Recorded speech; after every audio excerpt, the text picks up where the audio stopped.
हरियाणा चौपाल में आपका स्वागत है और मैं हूं आपके साथ लोकेश लकी जगबानी। खबरों की शुरुआत करेंगे विस्तार के साथ।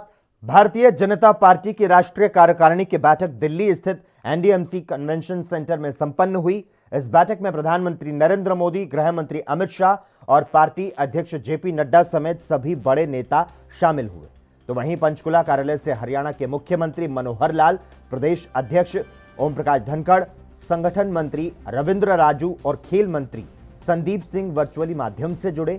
मीटिंग के बाद पत्रकारों से बातचीत करते हुए मुख्यमंत्री मनोहर लाल ने प्रधानमंत्री नरेंद्र मोदी की तारीफ की। उन्होंने कहा कि प्रधानमंत्री मोदी ने महामारी के बीच बोल्ड स्टेप लिए, जिससे अर्थव्यवस्था को फायदा पहुंचा। आज प्रधानमंत्री के प्रयासों से वैक्सीनेशन अभियान में तेजी आई है। जो सारी स्कीमें जितनी भी प्रधानमंत्री जी ने पिछले सालों में जिनको लागू किया है और जिनकी सफलता आंकड़ों सहित उसकी सफलता बताई गई है, और खास करके कोविड को लेकर के जो वैक्सीनेशन का जो अभियान चलाया गया, 100 करोड़ से भी ऊपर लोगों को वैक्सीनेशन के लग चुके हैं टीके, और सारी दुनिया में एक जो प्रयोग किया गया भारतवर्ष में, अपनी ही 2 वैक्सीन हम लोगों ने बनाई और उसको सारी दुनिया ने सराहा है। जो हमारी कार्य पद्धति है वैक्सीन की रही है, जिसमें टीम सेपरेट के नाते से प्रधानमंत्री जी ने मुख्यमंत्रियों के साथ 21 बैठकें की हैं, और उन 21 बैठकों में लगातार यानी जिला लेवल तक भी रिव्यू करते रहे। और मैं समझता हूँ कि दुनिया के बहुत देशों के तो हम आबादी तो 100 करोड़ किसी और देश की नहीं, चाइना को छोड़कर तो बहुत इन्हीं देशों को, यूरोप को मिला करके भी जितनी उनकी आबादी है उससे 3 गुना जो है वैक्सीनेशन हुआ है। अभी तक जो सारी चर्चा चली है उसमें मुख्य रूप से राजनीतिक प्रस्ताव पारित किया हमारे जो योगी जी हैं, मुख्यमंत्री उत्तर प्रदेश में वो रखा था, लोगों ने चर्चा भी की, और अपने प्रधानमंत्री जी की बहुत एक बड़ी प्रेज की गई है। और उसमें विपक्ष ने जो कुछ रोड़े अटकाए हैं बहुत सी योजनाओं में, बहुत सी स्कीमों में, उनके खिलाफ भी बात की गई है। और कुल चर्चा जो है उसमें आगामी जो हमारे प्रांतों के चुनाव है, जैसे हिमाचल है, जैसे उत्तराखंड है, जैसे उत्तर प्रदेश है, गोवा है, इन प्रदेश। उधर यमुनानगर पहुंचे इनेलो सुप्रीमो ओम प्रकाश चौटाला ने कहा कि समाज के सभी वर्ग वर्तमान सरकार से दुखी और परेशान हैं। वो सरकार से छुटकारा पाना चाहते हैं और इसके लिए तीसरे मोर्चे की जरूरत है। उन्होंने कहा कि वो देश के सभी समान विचारधारा वाले दलों से बातचीत करके तीसरे मोर्चे के गठन का प्रयास करेंगे। उन्होंने कहा कि वो इसके लिए मैदान में आ चुके हैं। इनेलो सुप्रीमो ने कहा कि ऐलनाबाद में इनेलो प्रत्याशी के खिलाफ सभी दलों के लोग थे, इसके बावजूद इनेलो ने वहां पर सफलता पाई। उन्होंने आरोप लगाया कि वहां मतदाताओं को खरीदने के लिए न सिर्फ पैसे दिए गए बल्कि तरह तरह के प्रलोभन दिए गए। पत्रकारों से बातचीत कर रहे थे ओपी चौटाला ने कहा कि प्रदेश की सरकार हर मोर्चे पर फेल हुई है। ऐलनाबाद में इनेलो की जीत ने यह साबित कर दिया कि अब लोग गठबंधन की इस सरकार से ऊब चुके हैं। देश में महंगाई, भ्रष्टाचार और अपराध चरम पर है। दुखी लोगों ने अब मन बनाया कि सरकार का अंत किया। इसके लिए मैं प्रयास करूंगा कि सभी लोगों से मिलकर के सबकी सहमति ली जाए। इस सब के लिए आपसे भी निवेदन करूंगा कि इस मामले में आप हमारा साथ लें। देश की हालत बहुत खराब है। ऐलनाबाद के उपचुनाव में लोगों ने खुल करके उनसे एक प्रश्न पूछा कि विकास के नाम पर कहीं एक ईंट नहीं लगाई, स्कूलों में टीचर नहीं, अस्पतालों में दवाई और बेड नहीं, डॉक्टर तक नहीं, कहीं विकास हुआ ही नहीं, बिजली नहीं है, पीने का पानी भी आप दिल्ली के जिस प्रकार से यूपी के साथ लगते हो उसी तरीके से ऐलनाबाद क्षेत्र राजस्थान की बॉर्डर के साथ लगता है। आपको सुन के ताज्जुब होगा कि राजस्थान से हम पीने का पानी ले आ रहे हैं, पीने का पानी राजस्थान से, जहाँ उन बेचारों को पीने के पानी की दुविधा थी, पानी नहीं है। तो फिर कर्जा किस बात का। इससे साफ जाहिर है कि इन्होंने देश की दौलत को लूटने का काम किया।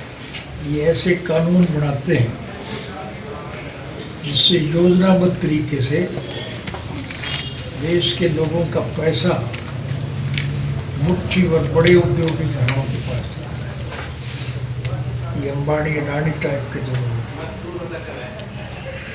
ताकि उनसे पैसा लेने में उनको कोई दिक्कत नहीं। हरियाणा के गुरुग्राम में खुले में नमाज पढ़ने के मामले में हरियाणा के गृह मंत्री अनिल विज ने अपनी प्रतिक्रिया दी। गृह मंत्री अनिल विज ने धार्मिक आयोजन करने वाले सभी लोगों को राय दी है कि अगर किसी को भी कोई धार्मिक आयोजन करना है तो उन्हें अपने धार्मिक स्थानों के अंदर ही करना चाहिए। रास्तों पर बिना प्रशासन की इजाजत के ऐसे आयोजन करने से बचना चाहिए। तो वहीं किसान नेताओं को लेकर अनिल विज ने कहा कि किसान नेता अनजान कारणों से बातचीत में शामिल नहीं होना चाहते, जबकि सरकार कई बार बातचीत का न्योता दे चुकी है। तो वहीं इस दौरान अनिल विज ने राहुल गांधी पर भी निशाना साधा। ये सबको अपने धार्मिक आयोजन अपने अपने धार्मिक स्थानों के अंदर ही करने चाहिए।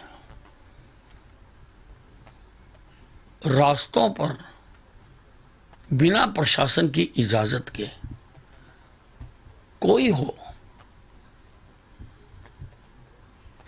उसको करने से अपने आप को बचाना चाहिए। मोदी जी के 7 साल के शासन में जितना विकास हुआ है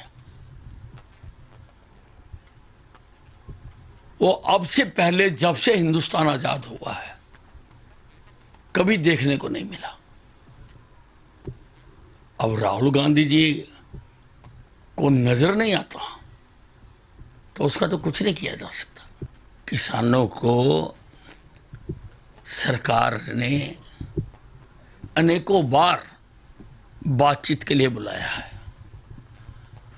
प्रजातंत्र में जो भी मसले होते हैं वो हमेशा बातचीत से हल होते हैं, लेकिन ये अनजान कारणों से बातचीत में शामिल नहीं होना चाहते हैं। इनके आंदोलन के पीछे क्या राजनीति है वो तो यही जानते होंगे, लेकिन ये इसका समाधान नहीं चाहते हैं। बीजेपी सांसद अरविंद शर्मा के आंख निकालने और हाथ काटने वाले बयान पर बादली विधायक कुलदीप वत्स ने कड़े शब्दों में निंदा की। उन्होंने कहा कि सत्ता के नशे में चूर भारतीय जनता पार्टी के सांसद डॉक्टर अरविंद शर्मा भूल गए कि ये जनता है, ये सब जानती है भाजपा की नीति और नीयत क्या है। तो साथ ही कहा कि डॉक्टर अरविंद शर्मा सांसद हैं और जिम्मेदार पद पर बैठे हैं। ऐसे बयान कोई सड़क छाप ही देता है।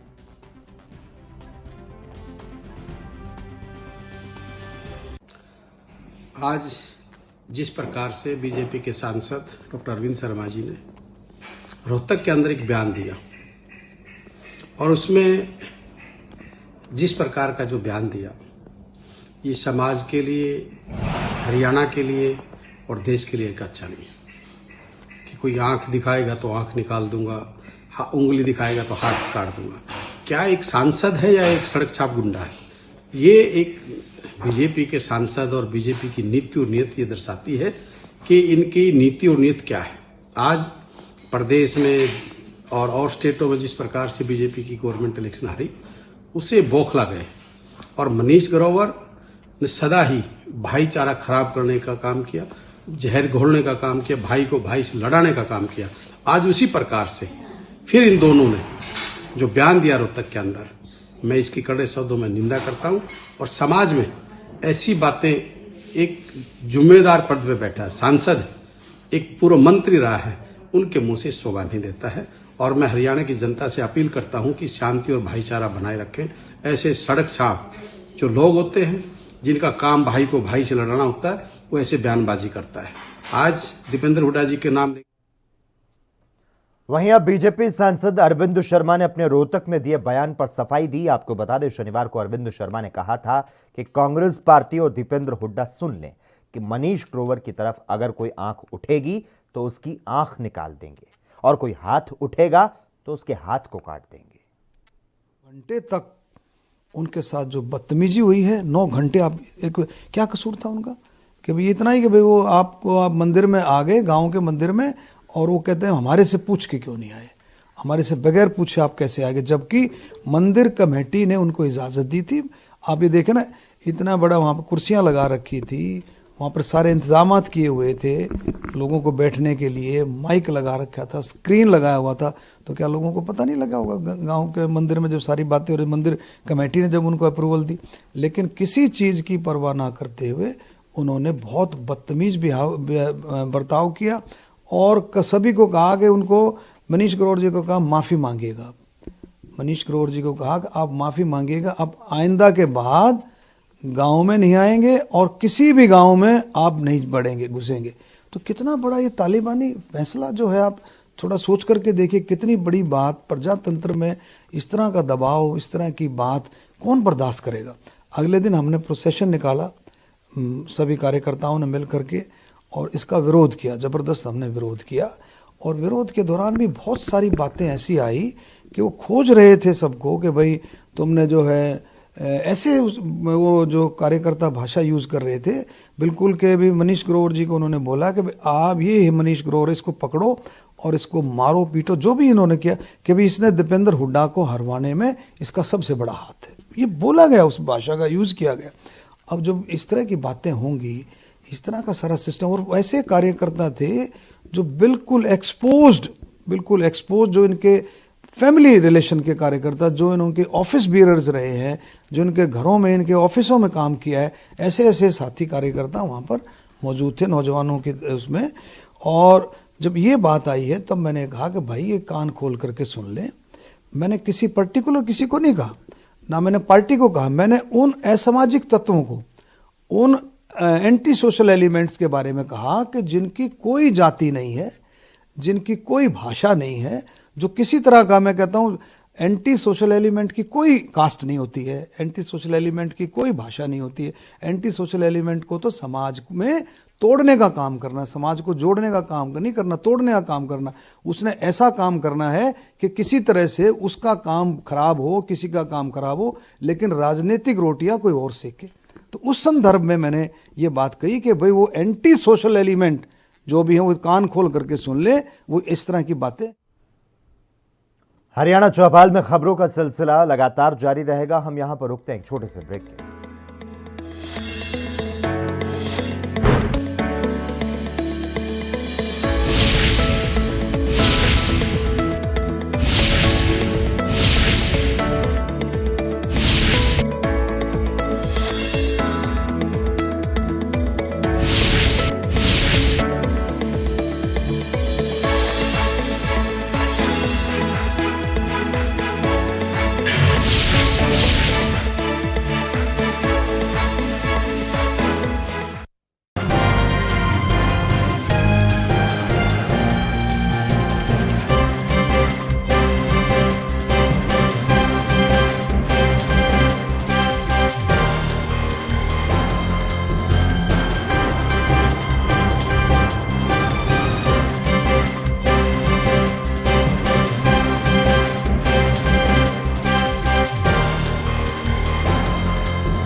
ब्रेक के बाद एक बार फिर से आपका स्वागत है। हरियाणा सरकार की ओर से निजी नौकरियों में स्थानीय लोगों के लिए 75% आरक्षण देने की अधिसूचना पर जहां युवाओं ने खुशी की लहर है, तो वहीं सरकार के फैसले को लेकर जेजेपी प्रधान महासचिव दिग्विजय सिंह चौटाला ने खुशी जाहिर करते हुए प्रदेश के युवाओं को बधाई दी। गैजेट नोटिफिकेशन आई है जिसमें 75% आरक्षण का जो बिल, या ये कहूं कि एक सपना जो हरियाणा के युवाओं ने दुष्यंत चौटाला के नेतृत्व में देखा था, आज के शुभ दिन वो सपना कहीं ना कहीं पूरा हो गया। 15 जनवरी से ये कानून लागू हो रहा है। मैं मेरी तरफ से, जननायक जनता पार्टी की तरफ से और हरियाणा प्रदेश के सभी इस मिशन के पीछे जुड़े लोगों की तरफ से हरियाणा प्रदेश के नौजवानों को बहुत बहुत बधाई देता हूं, शुभकामनाएं देता हूं और उम्मीद करता हूं कि हरियाणा के नौजवानों के लिए ये जो एक सपना है जो आज सच्चाई में तब्दील हो गया, ये जहां खुशियां लेकर के आएगा, वहीं उनके लिए नौकरियों की सौगात लेकर के आएगा। आने वाले समय में प्राइवेट सेक्टर में, प्राइवेट कंपनियों में लाखों नौजवान हरियाणा के नौकरी पा सकेंगे, अपने जीवन में अपने कदम। पूरे हरियाणा में आजकल डीएपी खाद की किल्लत चल रही है, जिसके चलते किसान परेशान हैं। यमुनानगर में भी ऐसे ही हालात हैं, जहां किसानों को डीएपी खाद लेने के लिए घंटों इंतजार करना पड़ता है। फसल की बिजाई को लेकर किसान परेशान हैं क्योंकि खाद की उपलब्धता नहीं है। ऐसी समस्या भी सामने आ रही है कि किसानों की जमीन तो कई एकड़ है, लेकिन उन्हें खाद मात्र 5 कट्टे मिल रहे हैं। वहीं हरियाणा कृषि विभाग के deputy director doctor JS Saini का कहना है कि खाद कमी नहीं है, आज भी खाद के रैक आ रहे हैं। उन्होंने किसानों से अपील की कि खाद को स्टोर ना करके जरूरत के हिसाब से खाद खरीदें। मैं आज डीएपी खाद लेने के लिए आया हूँ। 2.5 घंटे से मैं लाइन में लगा हूँ और लेकिन अभी तक मेरे को ये क्लियर नहीं है कि मेरे को खाद मिल पाएगी नहीं मिल पाएगी। हमारे खेत जो है पड़े हुए होने के बाद सूख के जा रहे हैं। अब हम इस स्थिति में नहीं है कि दोबारा खेत को पड़े हुए तो दोबारा खेत बातर आने में टाइम निकल जाएगा गेहूँ लगा बोने का। अब बिजाई के लिए खेत तैयार है और हम सड़कों पर परेशान हैं। जो इसी तरह स्थिति चलती रही तो किसान भूख मरने पर तैयार हो जाएगा और खुदकशी करने के लिए तैयार रहेगा। डीएपी खाद लेने के लिए आई थी जी, गेहूँ बोनी किसान ने जी, हमने खेत तैयार करा रखे और खाद चाहिए था, लेकिन तकरीबन 2 घंटे से लाइन में खड़ी जी यहाँ पे, अभी तक तो पहुँचे नहीं। जहाँ पे काउंटर है वहाँ पे पता नहीं मिलेगी भी नहीं मिलेगी भी, और पीछे गाड़ी में भी खाली हो चुकी है जी। खाद की भारी कमी है। जो अन्नदाता है उसको आज लाइन में लगा रखा। क्या देशवासी क्या उम्मीद करेंगे अन्नदाता से कि जब अन्नदाता ही पहले लाइन में लगा और 3-3 घंटे के बाद उसको 1-2 कट्टा दे रही है, और जिसके पास 10 या 12 एकड़ ज़मीन है, जिसको 10 या 12 कट्टे चाहिए, उसको सिर्फ 5, 3 या 2 कभी 1 कट्टे में क्या के भेज दे कि 1 कट्टे मिलेगा आपको, आप जाओ। खाद की हमारे पास संतोषजनक स्थिति है। आज ही हमारे पास 3000 बैग इफ़को के आए हैं करनाल से, और शाम को ही 10,000 बैग चंबल फर्टिलाइज़र के आए हैं जो प्राइवेट डीलर्स को गए हैं, और कल IPL का 4000 बैग और आ जाएंगे। और संभावना है कि 9 तारीख को हमारे यहाँ यमुनानगर में ही रैक लग जाए, पूरा रैक 2600 MT का। तो ऐसी कोई कमी ज़िले में नहीं रहेगी। किसानों से यही आग्रह है कि वो जितनी ज़रूरत है उतना ही खाद लें, ज़्यादा स्टॉकिंग न करें। डीएपी खाद की किल्लत को दूर करने के लिए रविवार को झज्जर में रैक लगाया जा रहा है, ताकि जिले के किसानों को खाद की परेशानी का सामना ना करना पड़े। शनिवार को भी सोनीपत से झज्जर के किसानों के लिए करीब 2000 बैग डीएपी खाद आई, जो कि प्राइवेट बिक्री खरीद केंद्रों पर वितरित की जाएगी। झज्जर में लगने वाले रैक से प्रदेश के 7 जिलों को डीएपी खाद की आपूर्ति की जाएगी, लेकिन सबसे ज्यादा डीएपी की आपूर्ति झज्जर के किसानों के लिए की जाएगी। रैक लगने के बाद झज्जर को 700 MT डीएपी, रोहतक को 500, मेवात को 300, फरीदाबाद को 100, पलवल को 300, गुरुग्राम को 150 और सोनीपत को 150 MT डीएपी खाद की आपूर्ति की जाएगी। कृषि विभाग के अधिकारियों ने बताया कि गेहूं की बिजाई करने पर किसानों को डीएपी और अन्य खाद की कमी नहीं आने दी जाएगी।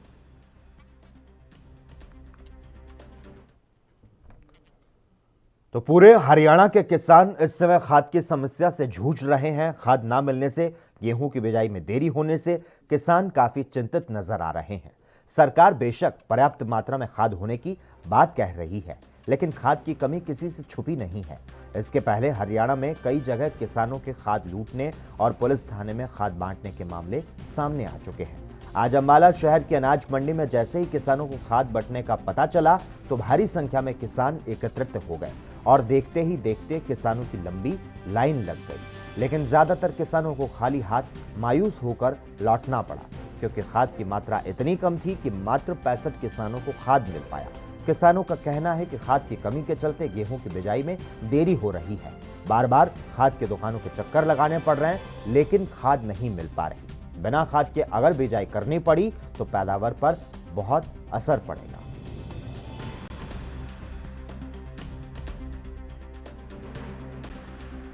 मेरा नाम बलवंत सिंह है। मैं गांव में टेढ़ी जट्टा के रहने वाला हूं। मैं सवेरे 10 बजे का आया था यहाँ से। पहले ये लगे गाड़ी में 3-4 बजे के बाद गाड़ी आएगी ज़रूर है जी। मैं यहाँ 2 बजे पहुँच गया जी। 2 बजे आकर मेरा नंबर कोई नहीं लगा और 1.5 महीना हो गया। मतलब घूमते रोज़ यहाँ चक्कर लगाते रोज़। हर बजाई खेत तैयार पड़े, ज़मीन तैयार पड़ी और बजाई कोई नहीं हो रही ना। एक इतनी भी नहीं बीजी। सर आज कितने थैले आज सर करनाल पे रैक लग रहा था तो वहाँ से आए थे 650 बैग DAP के। तो एक किसान को 10 बैग दिए। कितने किसानों को दिए गए? बस लगा लो सर आप। हाँ जी 65।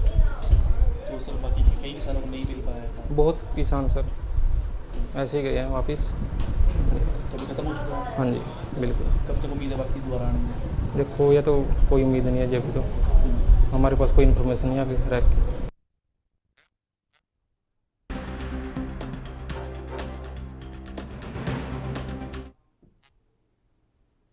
रोजगार अधिनियम 2020 को लेकर अधिसूचना जारी कर दी गई है। इसको लेकर तमाम लोगों की जो प्रतिक्रियाएं हैं वो भी सामने आ रही हैं। सुनाते हैं आपको। सरकार का बहुत ही अच्छा कदम है ये। तो कुछ टाइम पहले ही लिया जाना था। इससे हरियाणा के युवाओं को रोजगार मिलेगा। कहीं हमारे हरियाणा के युवाओं को बाहर नहीं जाना पड़ेगा। पहले हरियाणा के पढ़ लिख के युवा कहीं बाहर नौकरी की तलाश करते थे और बाहर वालों को ये सरकार नौकरी यहाँ पे देते थे या प्राइवेट सेक्टर में भी मिलती थी नौकरियाँ। उस चक्कर में इसमें अब हरियाणा के युवाओं को यहीं नौकरी मिलेगी, बढ़िया पे स्केल मिलेगा, उनको बाहर नहीं जाना पड़ेगा और हरियाणा की प्रगति की राह पे ही आगे बढ़ेगा। हरियाणा में प्रदेश में हमारे में बेरोजगारी कम होगी और देश उन्नति की।